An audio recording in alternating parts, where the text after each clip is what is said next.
ঘড়িতে বাজে এখন রাত্রি 11:30। আর কিছুক্ষণ পরে আমার সবথেকে প্রিয় মানুষটার জন্মদিন। সেই জন্য তাকে একটুখানি সারপ্রাইজ দেবো বলে ছোট্ট করে একটু আয়োজন করছিলাম, কিন্তু অনেকটা দেরি হয়ে গেছে। আমি প্রচণ্ড এখন তাড়াহুড়োর মধ্যে আছি, তাই তার মধ্যে যেটুকুনি সম্ভব করলাম। এই জামাটা তাকে আমি উপহার হিসেবে এইবারে জন্মদিনে দিয়েছি। তো চলো বলি এটা পরে আসতে। তারপরে একটুখানি ছোট করে কেক কাটা হবে। আগে এটা তাকে আমি ঘরেও ঢুকতে দিইনি। আগে জামাটা দিয়ে আসি, পরে আসুক, তারপরে চোখ বন্ধ করে তারপরে ঘরে নিয়ে আসবো। তাকে একটু ছোট্ট করে সারপ্রাইজ দেবো বলে ঠিক করেছি। চলো জামাটা দিয়ে এসছি আর কেকটাও বার করে নিয়ে এসেছি, আর একদম হাতে বেশি সময় নেই। আর মাত্র 5 মিনিট আছে, তাড়াহুড়ো করে করছি। আসলে এটা আমি আজকে বাড়ি ছিলাম না, তো নয়তো এটা খুব তাড়াতাড়ি আজ হয়ে যেত। আজকে আসলে আমাদের একটা নিমন্ত্রণ ছিল, সেখানে গিয়েছিলাম। তারপরে আবার আমার ওই বাড়িতেও গিয়েছিলাম, মানে আমার বাপের বাড়িতে। তো তারপরে ওখান থেকে এলাম, তখন বেজে গেছে দেখি না 11টা 20। এসেই মাত্র শুরু করে দিয়েছি আয়োজন। আর আমার একটা বন্ধুর কাছে কেকটা নিয়েছি, আর নিয়েছি এই দুটো মুস। তো কেকটা তো খুব সুন্দর সাজিয়েছে দেখলাম। তোমাদেরও কেকটা কেমন লেগেছে অবশ্যই কিন্তু বলো। চলো আর বেশি দেরি করব না, এইগুলো এখন রাখি। এইগুলো তো এখন লাগবে না, কেকটাই শুধু এখন বার করেছি, ওটাই এখন থাক। আর একটু অন্যরকম ভেবেছিলাম, তবে ছোটো করে যেটুকুনি পারলাম সেটুকুনি। চলো পুরো ডেকোরেশনটা দেখাই। এই দেখো, হয়ে গেছে কমপ্লিট। এখানে কেকটা রেখে দিয়েছি, চারিদিকে একটু গোলাপের পাপড়ি, আর তারপরে ওই দিকটা একটুখানি সাজিয়ে দিয়েছি, হ্যাপি বার্থডে লেখাটা ওরকম লাগিয়ে দিয়েছি। আর কিছু বেলুন একা হাতে আধ ঘন্টার মধ্যে যেটুকুনি সম্ভব ওইটুকুনিই করেছি। এই বেলুন ফোলাতে গেলে একটু সময় লেগে যায়, এই হচ্ছে ব্যাপার।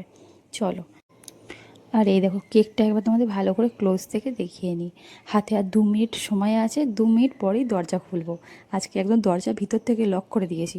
অনেকবারই ডেকেছে, তাও কিন্তু দরজা খুলিনি। বারবার বলছে কী করছো তুমি এতক্ষণ ভেতরে।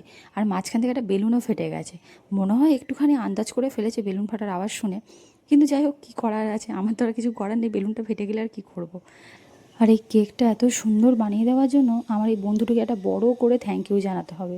সত্যি এত সুন্দর করে দিয়েছে, খুব সুন্দর করেছে। দেখো পুরো নিখুঁত কাজ একদম, আমি ঠিক যেমন যেমন বলেছি ঠিক তেমন তেমন। আর এই সামনের শুভ জন্মদিন প্রিয়, এই লেখাটার আইডিয়া ওর। আমি ফার্স্টে বলেছিলাম শুধু সুপ্রতিম লিখে দিতে, আর তারপরে একটা বার্থডে টপার দিয়ে দিতে। তখন ওই জানালো যে না, শুভ জন্মদিন প্রিয় লেখ, তাহলে কিন্তু বেশি ভালো লাগবে। তো তাই করলাম। এই দেখো চলো 12টা বাজে, আর দেরি নয়, এবার তাকে ডেকে আনি চলো, নয়তো আবার উইশ করতে দেরি হয়ে যাবে। তবেই রাত্রি 12টার সময় তাকে নতুন জামা পরিয়েছি, সেটাতে একটু হতভম্বই হয়ে গেছে। বলছি এসব জামাটা আমাকে আবার এখন কেন পরালে। আলাম কেন পরালাম সেটা একটু পরেই বুঝতে পারবে। চলো ওকে ভেতরে এবারে তাহলে নিয়ে যাই। বলো সারপ্রাইজটা কেমন লাগলো? দারুণ, অসাধারণ। আমি তো ভাবতেই পারিনি তুমি এত অল্প সময়ের মধ্যে এত কিছু করে ফেলবে। খুব সুন্দর হয়েছে। তাই? একদম একদম শিওর? Sure sure.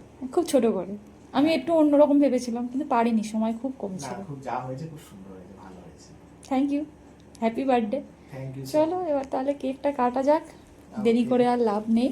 চলো। ঠিক আছে, কেকটা পছন্দ হয়েছে? একদম খুব সুন্দর হয়েছে কেকটা। খুব সুন্দর। তাহলে আমার এই বন্ধুকে বলতে হবে, ভিডিওটা তো সেও দেখবে, সেও জানতে পারবে। খুব সুন্দর হয়েছে কেকটা।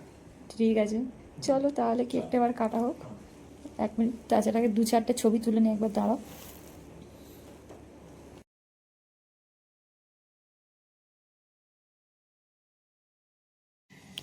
কেমন লেগেছে সারপ্রাইজটা সেটা তো ওর মুখেই শুনে নিলে। আর কি কিছু বলারই নেই। যখন চোখ বন্ধ করে ওকে ভেতরে এনেছিলাম পুরো একদম হতবাক। তবে সেটা আমি আর ভিডিও করতে পারিনি। আসলে একা হাতে আমি কত দিকে সামলে বলো, ক্যামেরা করবো না এইদিকে ওকে সারপ্রাইজটা দেবো।